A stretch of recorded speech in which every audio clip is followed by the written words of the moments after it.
பிரியமான கர்த்தருடைய பிள்ளைகளை இப்பொழுது ஏஞ்சலின் இந்த ப்ரோக்ராமின் மூலமாக உங்களை சந்திப்பதெல்லாம் நான் பெருமகிழ்ச்சி அடைகிறேன். இன்றைக்கும் கூட நம் தடைகளை குறித்து நாம் தியானிக்க இருக்கிறோம். எந்த ஒரு ஆசீர்வாதத்தை பெறுகிறதற்கும் தடையான என்னென்ன காரியங்கள் எல்லாம் இருக்கிறது, எந்த ஆசீர்வாதத்தை பெற என்ன தடை இருக்கிறது என்பதை குறித்து நாம் தியானிக்க இருக்கிறோம். அதிலிருந்து அந்த தடையிலிருந்து தடைகளை நாம் எப்படி மேற்கொள்வது என்பதை குறித்து நாம் இன்று தியானிக்க இருக்கிறோம். முதலாவதாக பாவத்தடைகள். வேதம் கூறுகிறது, தேவரீர் சகலத்தையும் செய்ய வல்லவர், நீர் செய்ய நினைத்தது தடைபடாது என்பதை அறிந்திருக்கிறேன் என்று வேதம் கூறுகிறது. தேவரீர் செய்ய நினைத்த காரியம் ஒரு நாளும் தடைபடாது. அந்த உலகத்தில் ஆசீர்வாதங்களை பெற என்னென்ன தடைகள் இருக்கிறது என்பதை குறித்து நாம் தியானிப்போம். முதலாவது பாவத்தடைகள். பாவங்கள் என்று சொல்லும்போது வேதம் கூறுகிறது, தன் பாவங்களை மறைக்கிறவன் வாழ்வடைய மாட்டான், அவைகளை விட்டு விடுகிறவனை இரக்கம் பெறுவான் என்று சொல்லப்பட்டிருக்கிறது. எனவே நம் பாவங்களை நாம் தேவனிடத்தில் அறிக்கையிட்டு அவைகளை விட்டுவிட வேண்டும் என்று வேதம் கூறுகிறது. மட்டுமல்ல, நம்முடைய பாவங்களை நாம் அறிக்கையிட்டால் பாவங்களை நமக்கு மன்னித்து எல்லா அநியாயத்தையும் நீக்கி சுத்திகரிப்பதற்கு தேவன் உண்மையும் நீதியும் உள்ளவராக இருக்கிறார் என்று வேதம் கூறுகிறது. 1 யோவான் 1:9 கூறப்பட்டுள்ளது. விசேஷமாக வேதத்தின் நிகழ்வுகளை பார்ப்போமானால், திமிர்வாதக்காரனை 4 பேர் சுமந்து கொண்டு வருகிறார்கள். திமிர்வாதக்காரனிடம் இயேசு கிறிஸ்து என்ன சொன்னார்? மகனே, திடன்கள், உன் பாவங்கள் மன்னிக்கப்பட்டது என்று சொன்னார். பாவம் மன்னிப்பை பெற்றுக்கொண்டு அந்த க்ஷணமே அவன் எழும்ப நடந்தான் என்பதை நாம் தியானிக்க இருக்கிறோம். எனவே பிரியமானவர்களே, பாவங்கள் தடையாக இருக்கும்போது அந்த பாவங்களை அறிக்கையிட்டு விட்டு விடும் பொழுது ஆண்டவர் நம்மை மன்னித்து நம்ம ஆசீர்வதற்கு தடையாக இருக்கிற பாவங்களை எல்லாம் மன்னித்து நம்மை விடுதலையாக்குகிறார் என்று நாம் காண்கிறோம். ஆசீர்வாதங்களை சுதந்திரித்துக் கொள்கிறோம். அடுத்தபடியாக பார்ப்போமானால், பிள்ளை இல்லாத தடைகள். பிள்ளை இல்லாததற்கு காரணம் கர்த்தரே. அதாவது கருச்சிதைவு அல்ல, குழந்தைய வாக்கியமே இல்லாமல் இருக்கிற ஒரு மலட்டுத்தன்மை நமக்கு இருக்குமானால் அதற்கு காரணம் கர்த்தர் தான் என்று வேதம் கூறுகிறது. நாம் தியானிப்போம். ராகேல் தான் யாக்கோபுக்கு பிள்ளைகளை பெறாததை கண்டு தன் சகோதரியின் மேல் பொறாமை கொண்டு யாக்கோபை நோக்கி, எனக்கு பிள்ளை கொடும், இல்லாவிட்டால் சாகிறேன் என்றாள். அப்பொழுது யாக்கோபு ராகேலின் மேல் கோபம் கொண்டு, தேவன் அல்லவோ உன் கற்பத்தை அடைத்திருக்கிறார், நான் தேவனா என்றான். தேவன் கற்பத்தை அடைத்திருக்கிறார் என்று யாக்கோபு ராகேலிடம் கூறுகிறதை அறிந்திருக்கிறோம். அதுபோல் அன்னாளையின் காரியத்தை பார்ப்போமானால், கர்த்தரோ அவள் கற்பத்தை அடைத்திருந்தார் என்று 1 சாமுவேல் 1:5 கூறப்பட்டுள்ளது. எனவே பிரியமானவர்களே, இந்த 2 சம்பவங்களிலும் பார்க்கும்பொழுது பிள்ளை இல்லாததற்கு காரணம் கர்த்தர் தான் கற்பத்தை அடைத்திருக்கிறார். நீங்கள் கவலைப்படாதிருங்கள். கர்த்தர் மிகுந்த இரக்கமுள்ளவர். அவர் தம்முடைய பிள்ளைகளை மிகவும் நேசிக்கிறார். அவர் பாவிகளின் சிநேகிதன். நாம் வேண்டிக் கொள்கிற எந்த காரியத்தை குறித்தாகிலும் ஆண்டவர் நமக்கு விடுதலை தருகிறார். எனவே பிரியமானவர்களே, அன்னாள் ஒரு பொருத்தனை பண்ணி தன்னுடைய கர்த்தருடைய ஆலயத்துக்கு வந்து ஜெபித்து சென்றதை அறிந்திருக்கிறோம். எனவே குழந்தை இல்லாததை குறித்து நீங்கள் கவலைப்பட தேவையே இல்லை. கர்த்தர் கற்பத்தை திறக்கிறார் என்று நாம் அறிவோமாக. எனவே பிரியமானவர்களே, கற்பம் திறக்கப்படும்படிக்கு நாம் முதலாவது பொருத்தனை செய்து ஜெபிக்க வேண்டும். பொருத்தனை செய்து ஜெபிக்கும் பொழுது ஆண்டவர் கர்த்தர் கற்பத்தை திறக்கிறார் என்று நாம் காண்கிறோம். கர்த்தர் மிகுந்த இரக்கம் உள்ளவர். தாவீது ராஜா கூட ஜனங்களை குறித்து ஜனங்களை எண்ணி தொகையேற்றும்படி செய்யும் பொழுது கூட அவன் கர்த்தரால் எச்சரிக்கப்பட்ட பொழுது, நான் கர்த்தருடைய கையில் விழுவேனாக என்று 3 சாபங்களை தீர்க்கதரிசி சொல்லும் பொழுதும் நான் கர்த்தர் கையில் விழுவேனாக, அவருடைய இரக்கங்கள் மகா பெரிது என்று சொல்லுகிறது. எனவே குழந்தை இல்லாத பிள்ளைகளே, நீங்கள் கவலைப்பட தேவையே இல்லை. ஒரு பொருத்தனை, இந்த பிள்ளையை நான் வளர்த்து கர்த்தாவே உங்களுடைய ஊழியத்துக்கு தருகிறேன் என்று பொருத்தனை பண்ணி ஜெபியுங்கள். கர்த்தர் உங்களுடைய கற்பத்தை திறந்து உங்களுக்கு கற்பத்தின் கனியை தந்து ஆசீர்வதிப்பாராக. மட்டுமல்ல, அடுத்த தடையை பார்க்கும்போது சுதந்திர வீதத்தை தடுக்கும் தடைகள். சுதந்திர வீதத்தை பெற்றுக்கொள்ள இருக்கும் தடைகளை குறித்து நாம் பார்க்கிறோம்.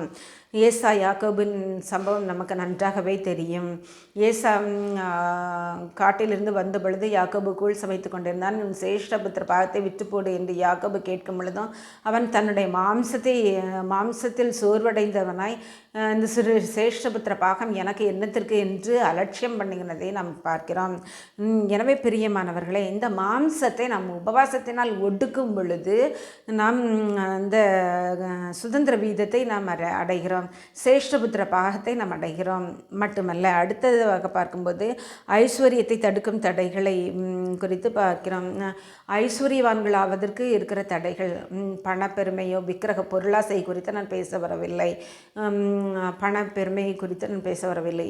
ஐஸ்வர்யத்தை தடைக்கும் தடைகள், நம்முடைய குறைகளை எல்லாம் நீக்கி ஆண்டவர் நமக்கு தேவையான பொருளையும் தந்து நம்முடைய படியை நமக்கு அளந்து போஷிக்கிறதை நாம் காண்கிறோம்.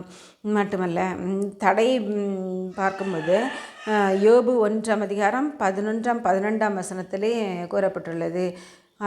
ஆனாலும் யோபு கர்த்தர் வேலியடைத்திருந்தார். கர்த்தரிடமே அனுமதி பெற்றுக்கொண்டு அந்த பிசாசானவன் அவனை யோபுவை கொடுமைப்படுத்துகிறதை நாம் அறிந்திருக்கிறோம். ஆனால் கர்த்தர் அனுமதியை பெற்றுக்கொண்டு அவன் வருகிறதை நாம் அறிந்திருக்கிறோம். மட்டுமல்ல, அவனுடைய பிள்ளைகள் 10 பேர் இறந்து போனார்கள். ஆடுகள் 7000 ஆடுகள் இறந்து போனது. ஒட்டகங்கள் 3000, ஏர் மாடுகள் 500, கழுதைகள் 500 இழந்து போனதை பார்க்கிறோம். மட்டுமல்ல, தேவன் ஐஸ்வர்யத்தையும் சம்பத்தையும் இவனுக்கு கொடுத்திருக்கிறாரோ அவன் அதிலே புசிக்கவும் தன் பங்கை பெறவும் தன் பிரயாசத்திலே மகிழ்ச்சியாக இருக்கவும் அவனுக்கு அதிகாரம் அளிப்பது தேவனுடைய அனுகிரகம் என்று பிரசங்கி 5 கூறப்பட்டுள்ளது. பிரியமான கர்த்தருடைய பிள்ளைகளே, எனவே ஐஸ்வர்யத்தை சம்பாதிக்கிறதற்கான பலனை கொடுக்கிறவர் என்று உபாகமம் 8:18 கூறப்பட்டுள்ளது. எனவே பிரியமானவர்களே, பிசாசானவன் ஐஸ்வர்யத்தை தடைக்கும் தடையை கொண்டு வருகிறவன் பிசாசானவனுக்கு நாம் எதிர்த்து நிற்க வேண்டும். பிசாசானவனை அதட்டி அவனை துரத்த வேண்டும். மட்டுமல்ல பிரியமான கர்த்தருடைய பிள்ளைகளே, அடுத்தபடியாக ஆசீர்வாதத்தை தடுக்கும் தடைகளை குறித்து நாம் தியானிக்க இருக்கிறோம். ஆசீர்வாதத்தை தடுக்கும் தடைகள் கீழ்ப்படியாமை. ஆபிரகாம் 12 ஆதியாகமம் 12 ஆபிரகாம் ஆசீர்வதிக்கப்பட்டதை நாம் காண்கிறோம்.